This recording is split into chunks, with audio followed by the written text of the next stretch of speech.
안녕하세요, 여러분. 에듀윌에서 ERP 정보관리사 물류를 담당하는 유슬기입니다. 반갑습니다. 여러분들 이번 시간은요, 저희 2021년 6회 출제되었던 기출문제, 물류 1급의 이론 문제를 풀어보려고 합니다. 자, 여러분들이 혹시 에듀윌 홈페이지가 아닌 유튜브에서 이론 강의를 듣고 있다면 아마 실무 강의는 어디 있지? 이렇게 궁금해 하시는 분들도 계실 텐데요. 실무 강의는 에듀윌 홈페이지에서 무료로 들으실 수 있으니까요. 실무 강의는 유튜브가 아닌 무료로 에듀윌 강의장에서 뵙도록 할게요. 자, 그러면 우리 이 2021년 11월 27일 날 나왔던 문제 어떻게 출제가 되었는지 한번 풀어볼 건데요. 풀어보기 전에 앞서서 어떤 특이사항이 있었냐라고 하면은 예전에 유통소유계획에 대한 내용들이 문제가 자주 출제가 되었다면 사실 최근 1, 2년 동안은 잘 출제되지 않았던 파트인데 그런 내용들이 간혹 출제가 되기도 했습니다. 그래서 여러분들이 좀 당혹스러웠을 것 같기도 한데요. 하지만 본 강의를 잘 들으셨다고 한다면 그 부분에 대해서도 역시나 설명을 꽤 오랫동안 하고 있었기 때문에 여러분들이 어렵지 않게 잘 푸셨을 거라고 생각합니다. 계속해서 ERP 시험은 사실은 과거보다는 많이 어려워지고 있는 추세예요. 그래서 내가 준비를 할 때 2021년도 초에 기출문제를 풀었을 때의 느낌과 이 2021년도 후반부로 오면서의 기출문제 느낌이 여러분들 조금 생각보다 어려워지네 라는 느낌 있을 겁니다. 계속해서 시험은 이렇게 어려워질 거고요. 과거에는 이제 기출문제만 풀어도 되는 정도였다고 한다면 이제는 기출문제만 풀어서 안 되는 이 본강의까지도 꼼꼼하게 잘 챙겨서 보셔야지 여러분들 합격하실 수 있으니까요. 오늘 기출문제 풀이 들으시고서 부족한 부분이 있다고 한다면 그 부분에 본 강의를 다시 한번 리뷰하시는 형식으로 학습해 나가셨으면 합니다. 자, 그러면 이제 진행할게요. 앞에는 경영혁신과 ERP에 대한 내용이죠. 제일 첫 번째, ERP 도입의 성공 전략으로 바르지 않은 것.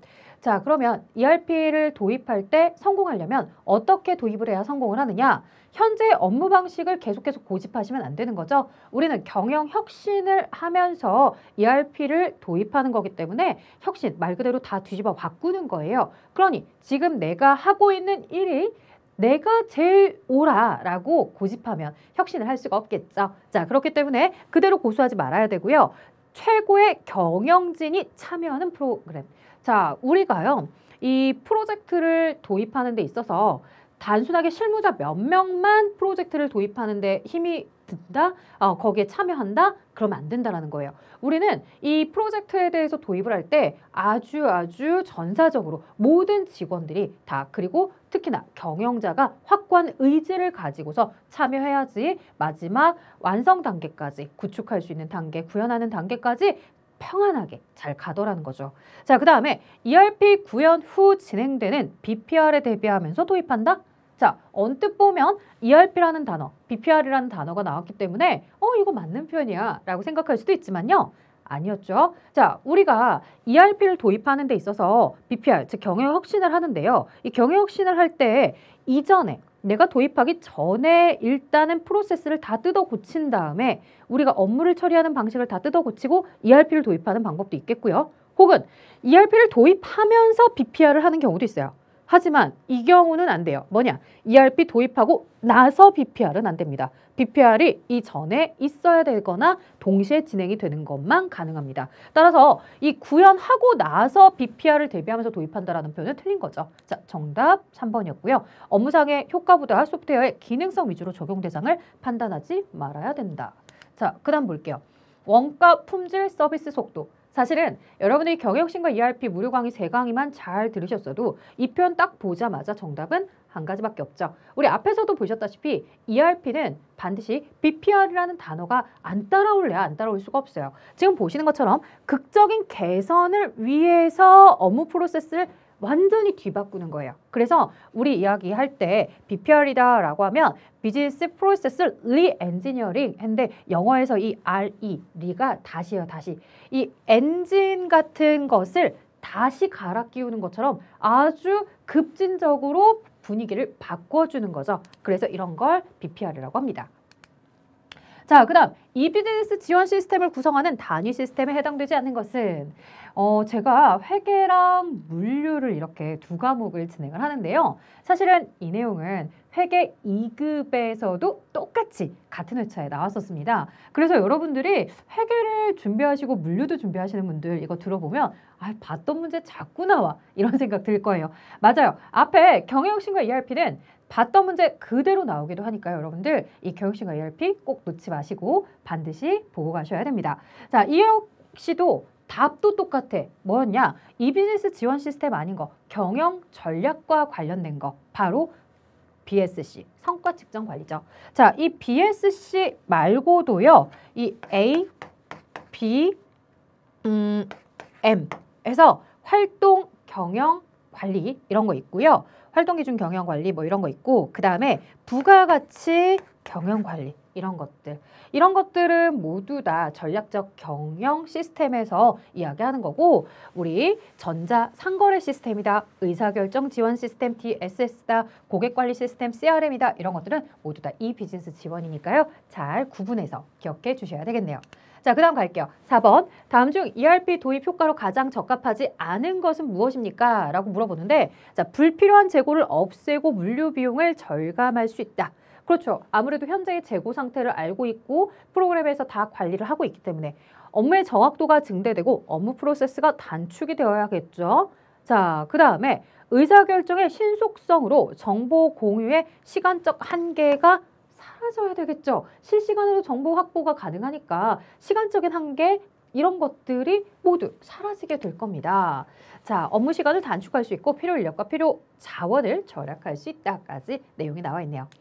자, 이제 5번입니다. ERP 특징을 설명한 것이다. 특징과 설명을 연결한 것으로 적절하지 않은 것. 자, 오픈 멀티 벤더 시스템이다 라고 해서 말 그대로 오픈된 형태인데요. 자, 이 오픈 멀티 벤더 시스템이라는 건 특정 업체의 특정 하드웨어 업체에 의존하지 않고 말 그대로 오픈마인드잖아. 오픈마인드가 이 사람이랑은 친한데 너희랑은 싫어, 폐쇄적이야 이러지 않는다는 거죠. 말 그대로 오픈이니까 딱 어디에 의존하는 것이 아니라 이쪽도 저쪽도 나는 다 괜찮아, 나는 다 좋아 이렇게 이야기해 주는 거죠. 자, 그래서 이 특정 하드웨어 업체에만 의존한다. 이건 틀렸다.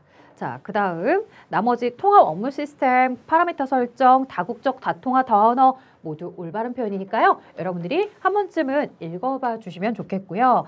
자, 여기까지 5번까지가 경영혁신과 ERP고 한 문항당 2점이죠. 그래서 1급에서는 이 경영혁신과 ERP에 대해서 배점이 10점이에요. 이 10점을 반드시 모두 다 여러분들이 베이스로 깔고 가셔야 합격에 훨씬 가까워집니다. 이제부터 나오는 객관식 문제는 3점이고요. 주관식은 4점입니다. 그러니 점수 배점도 여러분들이 참 신경 쓰시면서 학습을 해가시면 좋을 것 같아요.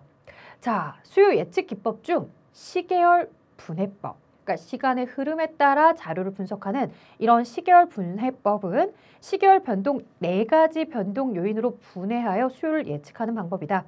4가지 변동 요인에 해당하지 않는 것. 이렇게 이제 물어봤는데 갑작스럽게 내용을 보면 여러분들이 당황하실 수밖에 없어요. 자, 저는 그래서 이걸 어떻게 기억하냐면 사실 이 내용은 이제 본 강의에서도 아직 얘기를 안 해드렸는데 누군가 불순한 행동이 있으면 경계하셔야 되죠. 라고 해서 어디서 불순한 행동이 보이면 경계하자라고 이야기합니다. 무슨 얘기냐? 여러분들 혹시라도 보시면서 느낌 확 왔나요? 불순한 행동. 자, 맞아요. 불규칙 변동. 그 다음에 순환 변동. 그 다음에 경향 변동. 그 다음에 계절 변동. 이렇게 4가지를 짝지어서 기억해 주시면 되겠고요. 그럼 여기 불순 경계에 들어가지 않는 것, 불순한 행동을 경계하자. 불순 경계에 들어가지 않는 것, 바로 회귀 변동이 되겠죠. 조금 유치하긴 한데 사실 본강에서는 각각의 개념들을 알려드렸고요. 이제 시험을 보러 가시기 전에 기출문제를 보시고 있다고 한다면 그래도 외워야 된다라고 생각을 한다면 이렇게 불순 경계를 가지고서 시계열 분석 4가지를 여러분들 기억해 주시면 좋을 것 같아요. 자, 그 다음에 뭐 회귀 분석이다 이런 것들은 인과관계 모형에서 우리가 이야기할 수 있습니다. 모형 분석법. 자, 그 다음 갈게요. 7번. Q 상사의 금년도 7월 말 예측 판매량이 1000개, 실제 판매량이 1500개였다. Q 상사의 8월 예측 판매량을 지수평활법으로 계산하면 얼마입니까? 라고 나와 있죠. 자, 이거는 여러분들이 반드시 기억하셔야 되는데 전월에 실제 판매량 곱하기 지수 평활상수 그 다음 플러스 전월에 예측 판매량 그리고 곱하기 1 마이너스 평활상수. 자, 따라서 실제 판매량이 1,500개 곱하기 그대로 평활상수 0.2 플러스 자, 예측 판매량 1,000개였고요. 여기에 대해서 나머지 0.8이겠죠. 자, 그러면 여기는 300개, 여기는 800개. 다 더하면 1,100개가 되겠네요. 그래서 다음 달인 8월에 판매 예측 판매량 1,100개가 됩니다.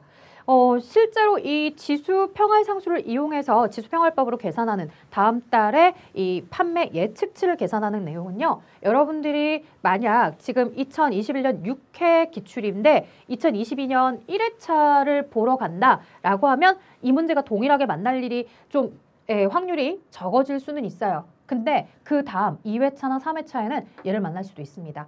무슨 얘기냐? 진짜 자주 나와요. 진짜 자주 나오니까 여러분 이 내용 꼭 기억해 주시고요. 솔직히 말하면 지금 나와 있는 이 형태는 굉장히 심플하게 나온 겁니다. 사실 1급에서의 그 문제 출제 유형을 보면 단순하게 7월과 8월만 주는 것이 아니라 6, 7, 8을 주면서 6월달 데이터를 통해서 7월의 예측치를 계산하고 그래서 7월의 예측치를 이용해서 실제 예측치와 함께 8월의 예측치를 이렇게 계산하도록 두 번 꼬아서 내는 경우들이 사실은 더 많이 있어요. 그래서 이번 회차의 요 7번 문제, 지수평활법 문제는 조금은 그래도 좀 수월하게 풀 수 있었던 문제다. 자, 8번 갑니다. 이 제품을 제조 판매하는 기업으로 시장 점유율을 이용해서 목표 매출액을 결정하고자 한다. 정보를 이용해서 내년도 목표 매출액을 산출하면 얼마인가? 이렇게 물어봤는데요. 사실은 이제 여러분들이 공식을 외워가야 될 것들이 워낙 많다 보니까 이게 공식을 단순하게 외운다라는 것만으로 안 될 수도 있어요. 자, 그래서 이거 사실 공식이 있지만 우리가 공식을 대입해서 본다기보다는 뭔가 그래도 인과관계에 따라서 한번 보면 어떨까 싶어요. 자, 볼게요. 우리 회사요, 우리 회사 PC산업. 자, PC산업의 올해 매출액이 100억이었어요. 자, 그러면 내년도의 목표 매출액을 설정하는 거잖아. 내가 얼마나 성장할 수 있는지. 자, 그러면 성장할 수 있는 데에는요. 내 회사 자체가 작년 대비 시장 점유율이 얼마나 증가했는지를 하나 볼 수 있고요. 또 하나, 아예 내가 먹을 수 있는 것뿐만 아니라 시장 전체에 먹을 수 있는 파이 자체가 커진 걸 수도 있어요. 예를 들어서 ERP 정보관리사도 응시생 자체가 뭐 10,000명이었다. 그런데 15,000명으로 이렇게 늘어나게 되는 경우 이럴 수도 있더라는 거죠. 자, 이런 식으로 전체 업계에서도 매출액 증가율이 10%가 있었다는 거예요. 그러면 단순하게 내가 시장에서 커진 거, 나의 점유율이 커진 것뿐만 아니라 뭐까지도 같이 목표 매출액에 넣어야 되겠어요. 시장 자체가 성장하게 된 것도 같이 넣어주셔야 되겠죠. 그래서 올해 매출액 100억 원에 일단 나는 기본적으로 작년 대비 증가한 만큼 다음 연도에도 똑같이 100% 상승하길 원하고요. 그 다음 여기에 또 내가 시장에서의 상승하는 것뿐만 아니라 업계 자체가 상승하는 것까지도 우리는 고려해 봐야 되겠다는 거죠. 자, 그럼 여기에 100%는 숫자 1이죠, 1. 자, 1 더하기 1 하면 2. 아, 항상 100%씩 성장을 하니까 올해 100억이었다가 내년에도 똑같이 100% 성장한다면 200억까지 이렇게 바라볼 수 있겠구나. 그러니까 이게 작년 대비 시장 증가율이 점유율 증가율이 100%였다는 건 아마도 전년도에는 50억이었을 거야. 그래서 똑같이 50억이 상승해서 100억이 된 거란 말이야. 그러면 또 50억이 상승하는 게 아니라 100억에서 정확하게 100억만큼 더 상승하게 될 거라고 보는 거죠. 그래서 100억 곱하기 2. 자, 그러면 200억까지만 목표 매출이겠냐? 아니겠죠. 200억에서 시장이 커짐으로 인해 거기서의 비율도 또 내가 목표로 잡아야겠다는 거죠. 그러면 10%다. 해서 1.1 데이터만큼 상승을 하는 거죠. 자, 이걸 가지고서 100 곱하기 2 곱하기 1.1이다 라고 하면 얼마가 나오냐면 220, 다시 말해 220억이 나오는 거죠. 그러니까 지금 현재 올해 매출액은 100억이었지만 내 회사가 항상 이렇게 100%씩 상승한다라고 가정해보고 그리고 시장도 계속해서 파이도 커지고 있으니 그걸 모두 다 고려했을 때 우리는 내년도 매출을 목표 매출을 220억으로 잡아보자 라고 이야기해 주는 겁니다.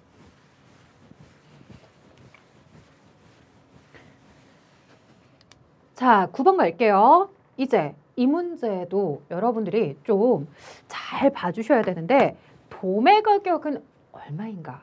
이걸 이제 질문을 했어요. 근데 도매 가격을 간혹 이렇게 오해하시는 분도 있는데요. 도매업자가 물건을 사온 가격이라고 생각하시면 안 돼요. 이거는요. 도매업자가 물건을 사온 가격이 아니에요. 도매업자가 물건을 판매하게 되는 가격을 우리가 도매 가격이라고 줄여 부르는 거예요. 도매업자가 물건을 매입한 가격은 여기 바로 매입 원가라고 나와 있죠. 자, 보통 평균적으로 도매 매입 원가 10만 원이에요. 자, 본인은 이 영업을 진행을 하다 보면 당연히 본인의 사업장을 유지하면서 들어가는 비용, 지출이 있겠죠? 이 도매업자 영업비용도 고려를 해야 되고요. 그래야 손해를 안 보지. 내가 이거 제조업자로부터 10만 원에 사왔고 제조업자로부터 사온 10만 원에 우리의 영업비를 더해주고 여기에 한 가지 더 내가 이익을 붙여서 팔아야 그래야 도매업자의 판매 가격이 나오게 되는 거죠. 자, 이처럼 도매업자의 판매 가격은 20만 원이 됩니다. 자, 이 도매업자가 이렇게 판매한 도매 가격에 소매업자의 이익과 소매업자의 영업 비용을 더하시면 뭐가 되겠어요? 그때는 소매 판매 가격, 소매 가격이 되는 거죠. 그래서 소매 판매 가격, 소매 가격은 요 20만 원에다가 5만 원, 5만 원 더하니까 30만 원이 되겠구나. 소매업자가 판매하는 가격, 다시 말해 소비자가 사는 가격은 30만 원이겠구나. 이렇게 알 수 있고요. 지금 현재 여기 제조원가가 나와 있지만 이 제조원가에 대해서도 이 공장이 제조할 때 발생된 원가인 거지 아직 공장의 영업비라든가 이익이 붙여지지 않았죠. 공장의 영업비나 이익이 다 붙여서 얼마에 판매가 되었다는 거겠어요. 이렇게 10만 원. 그래서 영업비나 이익이 한 5만 원 더 추가로 붙어서 10만 원에 도매업자가 매입해 갔구나, 도매업자가 사갔구나 라는 흐름도 이 자료를 통해서 생각해 보실 수는 있습니다. 자, 하지만 저희에게는 도매 가격, 다시 말해 도매 판매 가격을 묻는 질문이었다. 10번 갑니다. 거래처의 신용 능력을 평가하여 여신한도액을 설정하기 위해 관련 경영지표를 고려하고자 합니다. 경영지표와 세부 측정치 간의 관계가 적절하게 연결되지 않은 것. 자, 교재를 조금 유심히 살펴보셨던 분들은 답을 찾기가 좀 수월했을 텐데요. 무슨 얘기냐? 회수성에 대해서 이렇게 두 가지가 나오고 있지만 실제로 회수성에 대해서는 교재에 매출 채권이 얼마나 회전하는지 이 내용에 대해서만 나와 있어요. 그러니까 나머지 하나는 해당 사항이 없는 거죠. 자, 자기 자본의 비율. 우리 회사의 부채와 아니면 나의 진짜 찐 자본, 순 자산에 대한 찐 자본, 자기 자본이 어느 정도 비율을 가지고 있느냐. 이런 건 우리 회사가 자기 자본 비율이 높으면, 즉 주주 지분이나 이런 것들이 높으면 조금은 안정화된 회사고 그렇지 않다라고 한다면 안정성이 떨어지는 회사겠구나. 그래서 자기 자본 비율은요, 이 안정성을 살펴본다라고 보시면 됩니다. 뭐 안정성이다, 안전성이다 이렇게 이제 다 혼용해서 쓰긴 하는데 사실은 이제 안정성 이 내용이 조금 더 많아요. 자, 그 다음에 뭐 유동 비율이 얼마나 되느냐, 유동자산과 관련된 유동 비율들, 그다음 상품의 회전이 얼마나 빠르게 잘 되고 있는지 이런 것도 모두 다 유동성에 대한 내용입니다.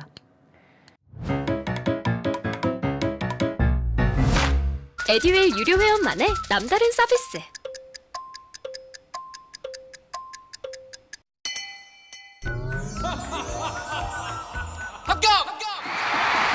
합격하고 돈도 받는 혜택. 오직 에듀윌 유료 회원에게만. 에듀윌. 무료 합격! 자, 그 다음 갈게요. 11번입니다. 자, 계산형 문제 주관식이 나오고 있고요. 4점이라고 했죠. 자, 손익분기점의 매출액을 계산하세요. 이것도 정말 자주 나와서 이건 뭐 중요성을 200% 강조해도 진짜 부족함이 없어. 이거 항상 나와요. 자, 그러면 손익분기점의 매출액 어떻게 산출하는 거냐면요. 고정비를 공헌이익률로 나눠주시면 돼요. 아이, 공식을 외우는 거야 쉽지. 공헌이익률이 어딨냐 이거야. 자, 공헌이익이라는 건 여러분들 판매가에서 변동비를 차감한 나머지가 공헌이익이에요. 이 나머지 공헌이익에 대한 공헌이익률은 전체 판매 가격 중에 이 공헌이익이 차지하는 비율이에요. 그러면 1,500 나누기 2,000이다 라고 하면 0.75가 나올 거예요. 혹은 이걸 이렇게 계산하실 수도 있을 것 같아요. 변동 비율로. 그래서 2,000원 중에 500이다 라고 해서 0.25 이렇게 변동 비율을 계산하신 분들은 600만 원의 고정원가 1-0.25의 변동 비율이다. 이렇게 계산하시는 분들도 있을 거예요. 아니 뭐 1-0.25가 되든 여기를 그냥 0.75라고 하든 같은 내용이죠. 자, 그러면 600 나누기 0.75 여러분들 계산기 가지고 가셔서 600 나누기 0.75 이렇게 하시면 800만 원이 나와요. 자, 800만 원을 쓰는 방식은 여러 가지가 있을 거예요. 근데 자료에 주어질 때 이렇게 만 원 단위로 주어졌잖아요. 그렇다면 나도 정답을 쓸 때 이렇게 쓰는 방법이 하나 있고요. 또 뭐도 있겠어요. 회계를 여러분들이 만약 먼저 접하셨다면 이렇게 쓰는 게 익숙하신 친구들도 있을 거예요. 자, 시험 문제가 단위에 대해서 원 단위로 쓰세요 라고 했다면 얘만 정답이 될 거고요. 단위에 대해서 만 원 단위로 쓰세요 라고 하면 얘만 정답이 됐을 거예요. 근데 지금 문제 안에 만 원 단위인지 원 단위인지 전혀 제시가 되지 않았어요. 그 얘기는 두 가지가 모두 다 정답으로 인정이 된다는 얘기예요.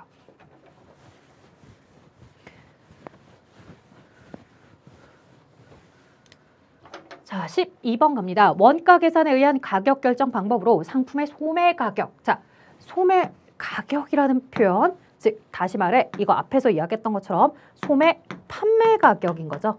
소매업자가 판매하는 가격 1,000원입니다. 자, 이때 원가 구성이 다음과 같을 때 소매업자의 이익을 구하세요 라고 되어 있는데요. 자, 소매업자는 도매업자로부터 물건을 구매할 거고요. 이 도매업자로 구입한 가격에 자신의 소매업자의 영업비를 더해 줄 거고요.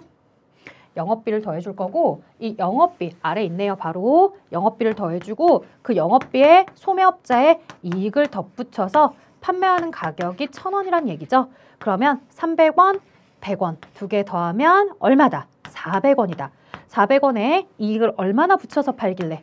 600원을 붙여서 팔길래 이래서 소매업자가 판매하는 가격은 600. 앞에서 여러분들 사실은 도매 가격을 이용해서 문제를 풀었던 거 기억하시죠? 예, 이 도매 가격이 얼마냐 이런 걸 물어봤던 거나 여기 소매 가격이 얼마냐 물어본 거나 사실은 같은 맥락입니다.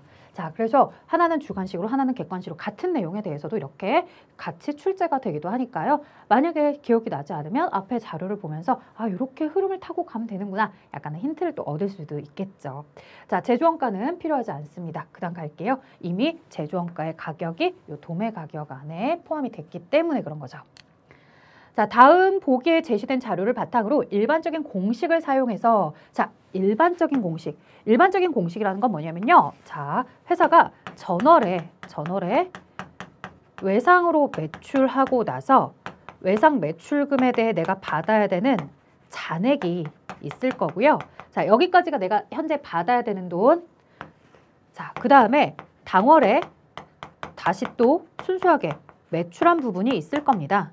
이렇게 전월에 외상으로 매출한 금액과 당월에 매출한 금액을 더해서 전체 내가 받아야 되는 금액이 있고요. 그 전체 받아야 되는 금액 중에 당월에 실제로 회수한 금액이 얼마인지에 따라서 우리는 이걸 가지고 외상 매출금에 대한 회수율 이런 걸 구할 수 있죠. 자, 그러면 전월의 외상 매출금 잔액이다 라고 했을 때 전월 말 외상 매출금 잔액은 현재 1,000만 원이고요. 자, 그 다음에 당월에 외상으로 매출한 부분에 대해서 보면 이번 달에 매출한 건 3,000만 원입니다. 이렇게 전체 이 회사가 받아야 되는 돈은 현재 4,000만 원인 거고요. 이 4,000만 원 중에서 실질적으로 당월에 회수를 했다라고 하는 것은 지금 현재 보시는 것처럼 800만 원이죠. 자, 그러면 그대로 여러분들이 800 나누기 4,000이다 라고 해서 0.2라는 수치가 나올 텐데요. 정답을 0.2라고 쓰시면 안 됩니다. 왜냐? 지금 보기에서 단위를 퍼센트로 이렇게 써달라고 했잖아요. 퍼센트로 쓰기 위해서는 곱하기 100을 하시면 20%다 라고 계산이 될 겁니다. 자, 따라서 정답은 20입니다.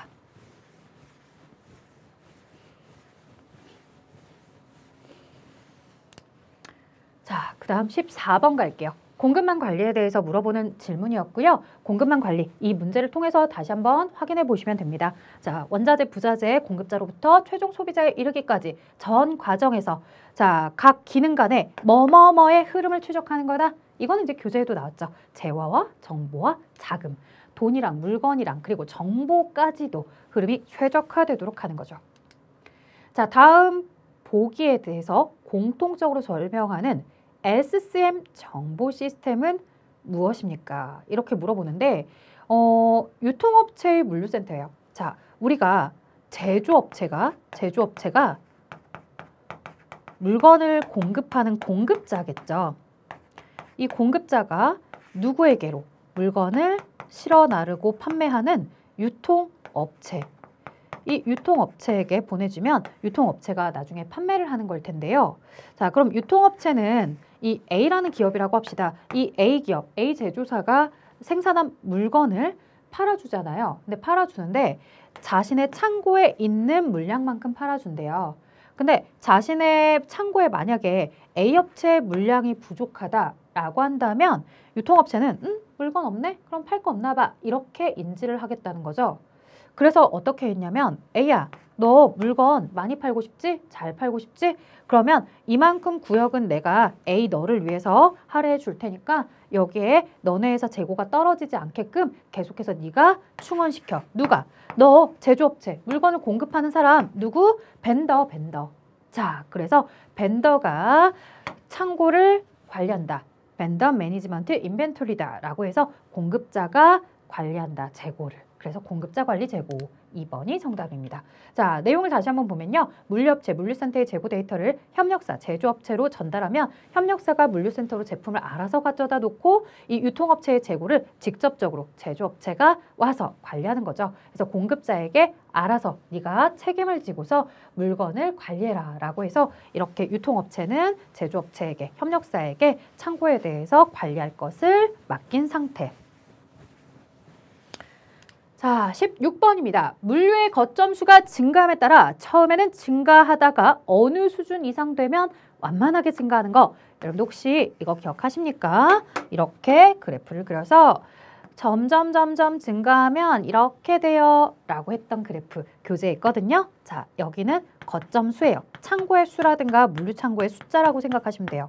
처음에는 창고가 없을 때는 그에 대한 비용도 없다가요. 창고가 점점 많아지니까 관련된 비용도 점점 증가를 해요. 근데 생산을 하는 과정에서 내가 많이 생산을 하다 보면 우리가 규모의 경제라 그래서 뭐 박리담회 이런 것들도 여러분들이 머릿속에 떠올려 보실 수 있을 건데 많이 생산하면 그만큼 고정비를 쪼개 가지는 아이들이 많아지니까 단가는 되려 낮아지게 된다는 거죠. 그래서 대기업들이 대량 생산을 하면 물건을 싸게 생산할 수도 있고 싸게 판매할 수도 있다. 뭐 이런 것들은 다들 잘 아실 거예요. 자, 이처럼 우리가 거점수가 증가하게 되면 처음에 만드는 물건의 재고 비용은 점점점 늘어났지만 이 재고 자체가 아주 대량 생산으로 많아지게 된다면 그런 창고들, 거점들에다가 갖다 놓기 위해서 많은 물건을 생산하게 된다면 되려 그 물건의 생산 가격은 단위 원가는 줄어들 수도 있더라라고 봐주시면 좋겠습니다. 자, 그러면 재고 비용이었고 다음으로 넘어가 보도록 할까요? 17번. 최근 원자재 가격의 급등이 예상이 됨에 따라 시사는 향후의 수요를 대비하여 구리를 미리 매입하여 재고로 보관 중이다. 다음 중 해당 재고의 유형은 무엇입니까? 자, 원자재 가격이 갑작스럽게 올라갈 수도 있다라는 불안감에 휩싸인 거야. 그러면 내가 예를 들어서 겨울에는 먹을 식량이 부족하잖아요. 그러면 이 먹을 식량에 대비해서 먹을 게 많은 가을에 풍족하게 어때요? 내 창고를 두둑하게 채워두죠. 우리 이런 걸 뭐라고 해요? 비축한다라고 해요. 즉 나중에 가격이 완전 급등할 것에 대비해서 미리미리 창고에 여유 공간이 있을 때 많이 가격이 저렴할 때 많이 비축하는 거 비축 재고죠. 자, 순환재고 이런 거 얘기할 때는 라면 번들에 대해서 얘기해요. 우리 가족이 4명인데 라면 5개 봉지가 한 세트다. 그래서 4개에 대해서 우리 가족이 한 번에 끓여 먹고 다시 또 그 한 번들을 사올 때까지 남아있는 그 한 개의 재고는 순환재고다. 그다음 안전재고는 갑작스럽게 누군가 우리 고객이 우리한테 왔을 때 내가 꼭 예측한 것 이외에도 이렇게 갑작스럽게 온 고객을 놓치고 싶지 않아서 미리미리 예비로 가지고 있는 재고를 안전재고라고 한다.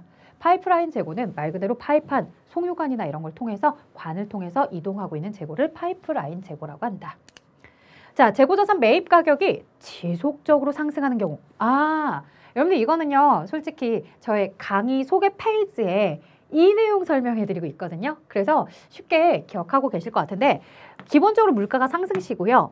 매출 원가는 비용이네요. 자, 매출액이라든가 단기 순이익이라든가 이런 머릿속에 플러스 요소들 그리고 지금 이야기하는 반대로 원가 같은 비용, 마이너스 요소들 2가지 구분해 놨고요. 물가가 상승할 때 이익이 많이 나는 순서는 가나다라 순으로 기억하세요 라고 했고요. 그 다음 반대로 히읗, 치읓 이런 식으로 가나다라 역순으로 기억해 주세요 라고 했었어요. 무슨 소리였냐면 선, 이, 총, 후 얘는 가나다라 역순으로 후, 총, 이, 선 이렇게 보시는 거죠. 그러면 물가가 계속해서 상승, 매입할 때마다 가격이 계속 올라가고 있어요. 그들에 대해서 매출 원가가 가장 큰 걸 물어보면 후입선출, 가장 작은 걸 물어보면 선입선출.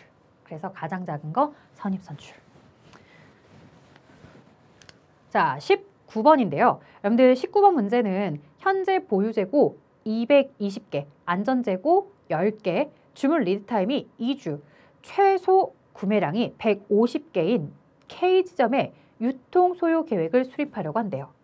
수요량은 보기와 같이 매주 100개씩 일정하게 계속해서 수요가 예측이 되고 있고요. 1주차에 발주해야 하는 주문량에 대해서 얼마니? 라고 물어보고 있어요. 자, 그러면 여러분들 이제 하나씩 판단해 볼게요. 기말 재고 수준이 220개였고요. 1주차의 수요 예측이 100개야. 그러면 220개의 재고에서 100개를 판매하고 나면 나에게 남는 재고는 120개일 거예요. 자, 안전재고가 10개니까 120개까지는 안정권 안에 있어요. 그 다음 2주차 볼게요. 2주차에 또 100개가 수요가 예측돼요. 그럼 2주차에 100개가 모두 다 팔리면 20개가 남을 거예요. 여기까지도 괜찮아요. 안전재고 10개인데 10개 이상 있잖아요. 자, 문제는 2주차에 20개인데 3주차에 100개를 수요 예측을 하고 있기 때문에 부족해요. 그러려면 3주차에는 때 맞춰서 입고 예정량, 재고가 들어와 줘야 되죠. 그러면 들어와 줄 때 어떻게 들어올 수 있느냐? 내 맘대로 그냥 내가 필요한 양만 주문하면 되는 거냐? 자, 현재 기말 재고와 그 다음에 수요 예측을 고려하셔서 여기에 안전재고 이상으로 해서 그래서 수요 예측, 안전재고 10개, 그 다음에 마이너스 20개에서 나머지 한 90개만 주문하면 되나? 라고 생각할 수 있겠지만 90개를 주문할 수가 없어요. 그럼 어떻게 주문해야 되느냐? 자, 주문은요. 최소 구매량이 150개, 최소 구매량 단위가 150개인 거예요. 내가 90개가 필요해요? 그러면 90개와 가까운 건 150이죠. 그래서 150개를 주문하셔야 돼요. 자, 근데 내가 사실 이때 주문하면 늦어. 왜냐? 내가 필요한 시점이 3주차인 거지.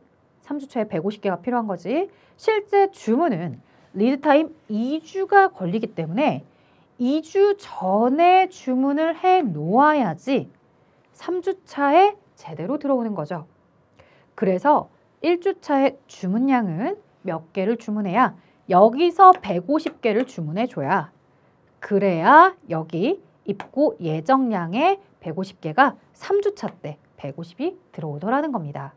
자, 이렇게 되면은 20개의 재고가 있었고요. 여기에 150개를 더해서 이제 170개의 재고가 있고요. 거기에 수요 예측되는 100개가 판매가 되었다라고 한다면 70개가 남겠죠. 자, 70개 남았는데 4주차에 100개에 대해서 수요를 예측하고 있으니까 역시나 여기도 150개가 들어와야겠구나. 그러면 150개가 2주차에 이렇게 들어와 줘야 되면 70개가 있는 상태에서 수요 예측 100개를 팔고 나면 그래도 30개 부족하니까 여기서 30개가 팔리면 이제 우리는 뭐라고 얘기하면 돼요? 120개가 남았습니다. 이런 식으로 이야기해 줄 수 있겠죠.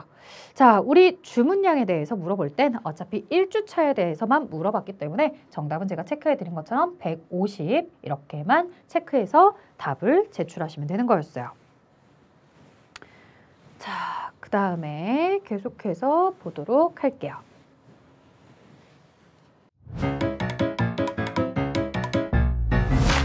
에듀윌 유료 회원만의 특별한 서비스.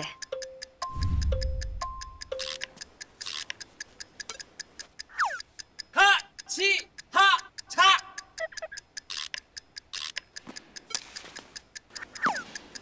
하치하차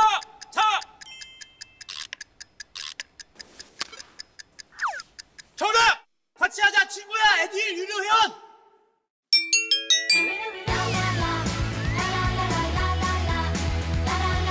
친구 소개하고 현금 받는 혜택. 오직 에듀윌 유료 회원에게만. 에듀윌. 자, 20번인데요. 이 재고 자산에 대한 회전율이 나오고 있고요. 회전율. 자, 그 다음에 연간 총 판매량을 물어보고 있어요. 여러분들 그거 아세요? 요 재고 자산 회전율을 구하는 공식을 알아야 되는데요. 요 공식은 내가 전체 총 판매량을 뭘로? 평균 재고량으로 나눠주면 그게 바로 재고 회전율이 됩니다.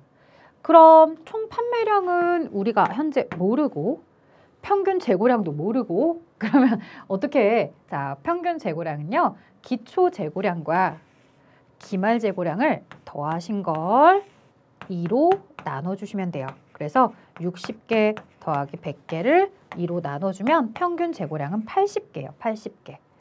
자, 그럼 여기 80이 나왔는데 그럼 여러분들 이제 계산해 봅시다. 우리에게 질문한 건 총 판매량을 물어봤다. 그러면 이 20회의 재고 회전율을 가지고서 문제를 풀려고 하는데 내가 궁금한 A, 이 A를 80으로 나누면 20의 회전율이 나온다고 하더라. 자, 그러면 A만 남기기 위해서 요 80을 없애주고 싶어. 그럼 80 없애주려면 어떻게 하시면 돼요? 양쪽 변에 곱하기 80, 곱하기 80 하시면 되겠죠? 곱하기 80, 곱하기 80 이렇게 하시면 돼요. 자, 결국에 재고 회전율에 평균 재고량을 곱해 주시면 28에 16, 1600은 이렇게 총 판매량을 알 수 있더라. 자, 그래서 정답은 1600입니다. 이건 뭐 식을 알고 있었다고 한다면 수월하게 답을 찾아낼 수 있는 거였죠. 다만 주관식이었기 때문에 정확하게 알고 있어야 됩니다.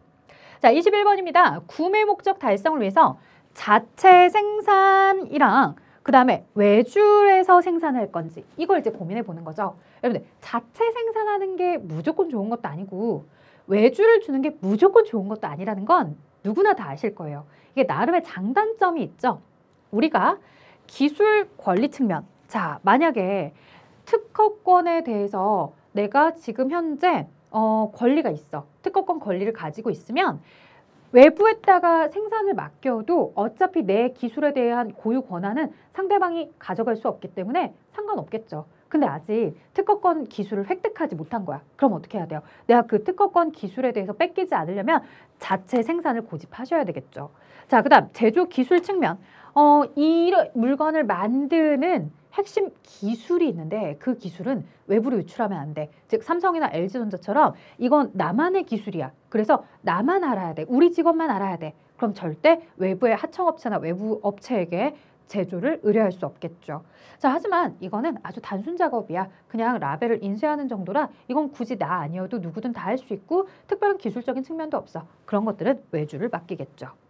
자, 그 다음에 내가 생산할 수 있는 능력, 판매 능력이 아닙니다. 내가 생산할 수 있는 능력이 지금 현재 1000개가 최대치인데 1000개 최대치인데 800개까지 주문을 받으면 자체 생산을 하시면 되는 거죠. 근데 주문을 1400개를 받았다라고 한다면 내가 지금 할 수 있는 생산의 능력 범위는 1000개이니까 나머지 400개는 외주를 주는 게 좋겠구나. 이렇게 판단하는 거죠. 그래서 판매 능력이 아니라 생산 능력 측면입니다.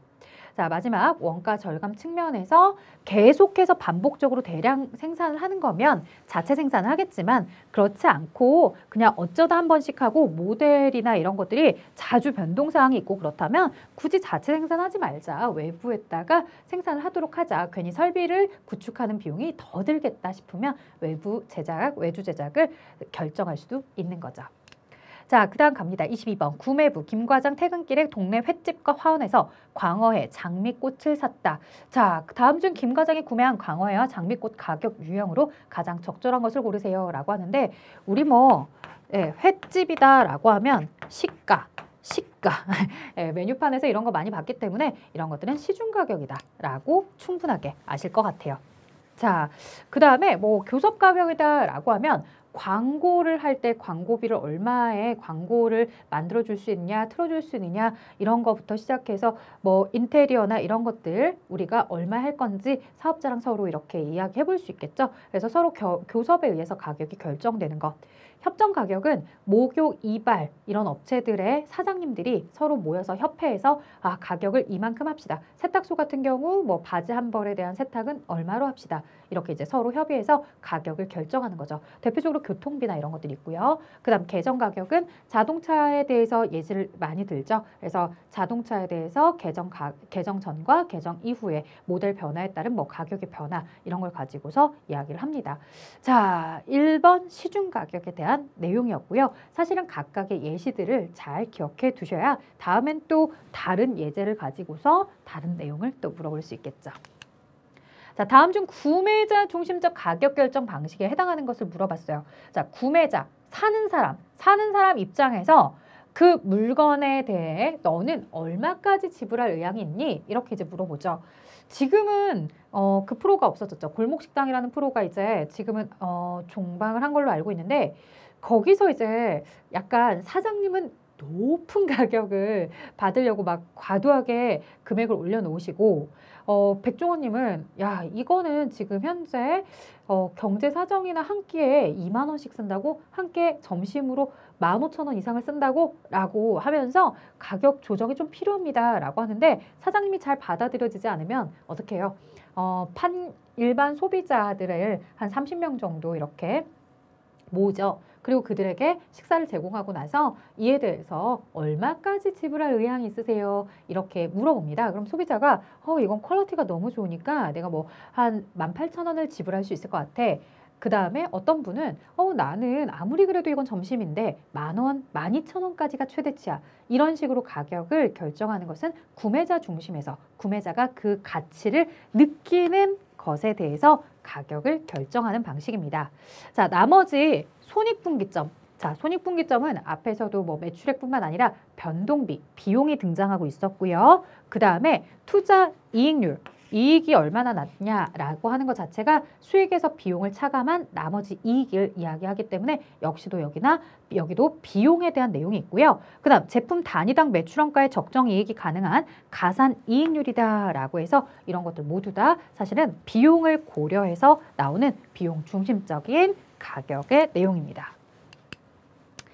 자, 그 다음 24번 갑니다. 사업장별 분산 구매 방식이랑 사업장별 분산 구매 방식과 비교했을 때 본사에서 집중 구매하는 방식을 통해서 얻는 상대적 장점으로 옳지 않은 것. 자, 우리가 이제 프랜차이즈 같은 경우 생각을 해보면 본사에서 대량으로 구매해서 한꺼번에 각각의 지점으로 보내주는 경우도 있겠고요. 그렇지 않고 지역별 특색이 있는 재료라고 한다면 그 사업장 근처에서 구매를 하는 방식도 있겠죠. 자, 긴급 수요의 경우에 유리한 건 어떤 걸까요, 여러분들?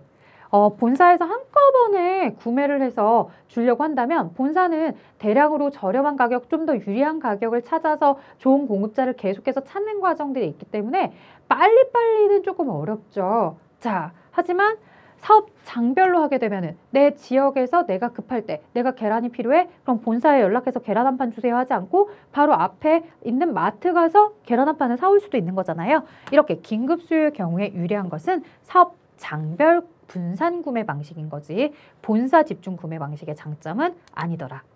자, 구매 절차를 통일한다. 본사에서 한꺼번에 대량으로 뭐 언제는 계약서를 작성하고 언제 수주를 넣고 이런 식으로 하기 때문에 절차 통일하기가 용이하고 구매 비용도 대량 구매를 하기 때문에 줄어들 수 있고 그다음에 전문적으로 본사에서 구매만 담당하는 부서의 직원들이 구매를 할 수 있기 때문에 이런 것들은 이제 본사 집중 구매 방식에서의 장점이겠죠. 하지만 내가 급할 때 빨리빨리 재료가 왔으면 좋을 때는 긴급 수요에는 사업 장별 구매, 분산 구매 방식이 낫습니다. 자, 구매 가격 할인 방식 중 특인 기간 현금 할인 방식에 대한 설명이다 라고 나왔어요. 자, 특인 기간 현금 할인 이렇게 하면 뭐 엑스트라 데이팅이다 라고 해서 이제 기억을 하시는데 사실은 저는 이 뒤에 엑스트라라는 단어를 가지고 좀 기억을 하는 것 같아요. 추가로 엑스트라로 더 준다? 자, 10일 안에 갚으면 5% 깎아주는 거예요. 10일 안에 갚으면 5%. 이게 앞에가 할인율이고 뒤가 기간이에요. 그래서 10일이라는 기본적인 할인 기간이 있죠. 근데 엑스트라 데이로 이 70일을 더 준대요. 엑스트라 데이로 70일을 더 주면 며칠이에요? 총 80일이죠.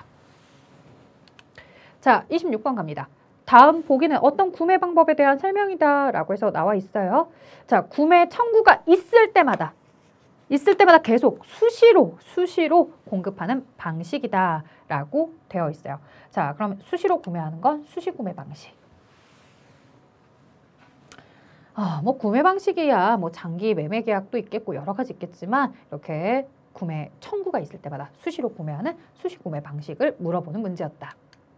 자, 송금 방식 유형을 결제 시기로 구분할 때 사전 송금. 자, 사전 송금도 있고 뭐도 있어요. 나중에 사후에 송금해주는 방식도 있다는 거죠. 늦게 대금의 지불이 늦어지는 것, 지연되는 것, 그리고 물건을 받고 나서 돈을 주는 것, 혹은 물건을 보냈다라는 확인이 있고 나서 돈을 주는 것. 늦어요. 자, 미리 주문하는 시점에 주문하면서 돈 내는 것. 주문 들어가면서 물건 아직 못 받았는데 돈부터 보내는 거예요. 주문 넣자마자 지불이 되는 것. 사전 송금 방식이죠. 아직 신뢰도가 쌓이지 않은 상태에서는 이렇게 물건 주문만 한 상태에서 돈을 내줘야 그 상대가 나에게 물건을 전달해 주기도 하겠죠. 자, 그래서 주문불이었어요. 아니면 뭐 일부 선불 이런 것도 있을 텐데 어쨌든 물건이 오기 전에 이렇게 사전에 주문하면서 돈 내는 방식. 자, 관세를 과세하기 위해서 과세 요건이 정해져야 합니다. 아무래도 이제 외국에서 수입하는 물건에 대해서 관세라는 걸 이제 부과를 하게 되는데 관세를 부과하려면 일단 그 물건에 대한 어떤 물건인지가 정해져야 되겠고요. 그 물건의 가격, 그걸 이제 공급가액인데 이 공급가액에 관련된 세율을 곱해줄 거예요. 자, 그리고 이걸 납부해야 되는 사업자는 누군지 납세 의무자가 정해져야 되겠죠. 공급가액이라는 표현을 쓰지는 않고요. 세금이 부과가 되는, 과세가 되는 표준 금액이다라고 해서 이렇게 과세 표준이 필요로 하게 됩니다. 자, 그러면 과세 표준, 세율, 어떤 물건인지 과세 물건, 납세 의무자 이런 것들은 기본적인 요건이지만 뭐는 납부 방식은 상관이 없다더라. 자, 29번입니다. 이 내용이 여러분들한테 조금 낯설 수도 있을 것 같았어요. 왜냐? 자주 우리에게 등장한 건 아니었기 때문에 좀 낯설 수도 있겠구나 이런 생각을 했었는데 서울의 수출 기업 A사는 LA항구까지 일단 내 나라는 아니네요. 그죠? 외국까지 해상의 운송비를 부담하는 조건으로 비사와 수출 계약을 체결했다고 합니다. 자, 수출자가 유리한 것은 EX워크, 그 다음에 F단계들. 그래서 지금 보시는 FCA라든가 아니면 alongside ship, 선측, 그 다음에 본선. 이런 것들이 조금은 더 수출자에게 유리한 거죠. 근데 수출자가 자신의 나라를 벌써 건너뛰고 어디로 가고 있냐면 수입자가 있는 나라까지 가고 있어요. 자, C와 D 구간으로 가죠. 거기에 대해서 이야기를 할 때 C 구간에서 지금 현재 뭐를 내주기로 했냐면 일단은 C 구간인데 F 구간 아니고 그 수입하는 나라까지 가니까 C 구간인데 뒤에 도착하는 곳을 쓸 거예요. 따라서 도착하는 LA 항구가 목적지로 이렇게 나오게 될 거고요. 운반비를 부담하는 조건이다 라고 나와 있어요. 그러면 코스트, 운반하다, 운반, freight 이렇게 해서 CF로 시작하는 freight, CFR 이렇게 들어가는 3번을 체크해 줄 수 있어야 돼요. 달달달 외워가시는 분들도 분명 계실 거예요. 근데 달달달 외우지 못했다라고 한다면 좀 문제를 가지고서 차근차근 보기를 살피면서 답을 찾아보자는 거죠. 자, 어쨌든 뒤편은 도착하는 곳을 쓰는 것이다. 그리고 앞쪽에 그 조건을 기록하게 될 텐데 조건에 있어서 일단 수출지에서 벗어났다. 그러면 E나 F는 아니겠구나. 이렇게 보시는 거죠. 자, 뒤에 무역 관련 운송 서류는 무엇인가? 이렇게 나와 있어요. 자, 원거리에 떨어진 매도인이 매수인에게 발송하는 선적 화물의 계산서, 내용 증명서로 수출자가 작성해서 환원 및 다른 선적 서류들과 함께 수입자에게 보내는 필수적인 서류. 자, 필수적 서류다라고 하면서 이제 여러분들이 판단을 하실 때 상업송장이구나. 이렇게 봐주셨으면 합니다. 이 내용 뭐 본 내용에서 본 강의에서 배웠던 거니까 이거 상업송장이지 다시 한번 확인하고 가시는 거죠. 31번 인코텀즈 2020에 대해서 물어보는 거였고요. 이렇게 예시로 나와 있지만 영어 약자로 해서 한글로 쓰는 게 아니에요. 영어 약자로 해서 이제 주관식으로 문제가 나왔는데요. 해상 운송, 항공 운송, 복합 운송 등에 모두 다 쓰일 수 있고요. 매도인이 수출 통관을 마친 후에 지정 장소에서 매수인이 지정한 운송인에게 물품을 인도하는 거예요. 그러니까 이걸 보시면서 여러분들 주의하셔야 될 게 아직 나는 그 수입하는 나라로 가지는 않아요. 수입하는 나라로 가지는 않기 때문에 C와 D와는 상관이 없고 그 다음 공장에서 곧바로 주는 것만 우리가 EX워 2로 보잖아요. 그럼 목적지에 간 것도 아니고 수입자 나라에 간 것도 아니고 공장에서 곧바로 주는 것도 아니니까 일단 앞에 시작이 F로 시작하겠구나 라는 걸 떠올려 주시고요. 자, 그러면 이 F에서 내가 선측 옆에 그 배 옆에 가져다 놓는다 라고 한다면 F ship해서 alongside ship해서 배 옆에다 놓는 거 있겠고요. FOB다 라고 해서 본선에 갖다가 놓는 것도 있을 거예요. F가 세 가지인데 이 세 가지 중에 선측에 갖다 놓는다는 얘기도 없었고 그 다음에 배 위에다 실는다는 얘기도 없었어요. 그리고 보통은 이렇게 배와 관련된 이야기들을 항공운송 조건이다 라고 하지는 않겠죠. 해상운송 조건에만 해당하겠죠. 그러면 항공운송 조건이다 라고 이야기하는 것부터 시작해서 이 배와는 좀 관련성이 떨어지는구나 라고 생각하고 나면 F쪽에 쓸 수 있는 것은 여러분들이 앞쪽에서 봤었던 FCA다 라고 해서 Free Carrier 해가지고 무료로 배송을 해주는 방식이구나 라고 이렇게 체크를 해주시면 되겠습니다. 자, 그 다음 계속 보도록 할게요. 이제 마지막 문제네요. 전신으로. 이 전신이라는 거 지금도 쓰이는지 모르겠지만 있긴 있대요. 그래서 전신으로 행하는 경우에 적용되는 환율이다 라고 하면은 이거 전신이라는 단어를 써서 대답해 주시면 되는데 다행히도 이제 여러분들이 어떤 식으로 써라라고 답안을 기재하는 방식이 없어요. 그러면 전신과 관련된 전신환 매매율 이렇게 할 수 있지만 그냥 TT 매매율 이렇게 쓰셔도 정답입니다. 그래서 전신이라는 단어를 보고서 아마도 전신한 매매율이라고 쓰시는 분들이 훨씬 더 많았을 거라고 생각이 되고요. 혹 TT 매매율이라고 쓴다 하더라도 문제가 답을 어떻게 쓰라고 했는지 지정된 건 아니라서 충분히 다 잘 적용하셨을 거라고 봅니다. 자, 여기까지요. 32번까지 쭉 풀었어요. 어떤가요? 여러분들 평이했었어요 라고 하시는 분들 이분들은 좀 학습량이 그래도 어느 정도 있으신 거고 만만치 않은데 외울 게 많아요 뭐 이렇게 공식이 많아요 라고 생각하시는 분들도 있을 텐데요. 늘 나오던 거 위주로 나오긴 합니다. 자, 근데 물론 예전에 있었던 내용들, 그래서 최근 기출에서 만나지 못했던 아이들이 간혹 이렇게 툭툭 튀어나오고도 있으니까요. 여러분들이 본 강의에서 풀었던 문제, 교재에서 풀었던 문제들을 다시 한번 잘 상기시켰으면 좋겠고요. 저는 실무 강의에서 뵙도록 할게요. 여기까지 하겠습니다. 수고하셨습니다.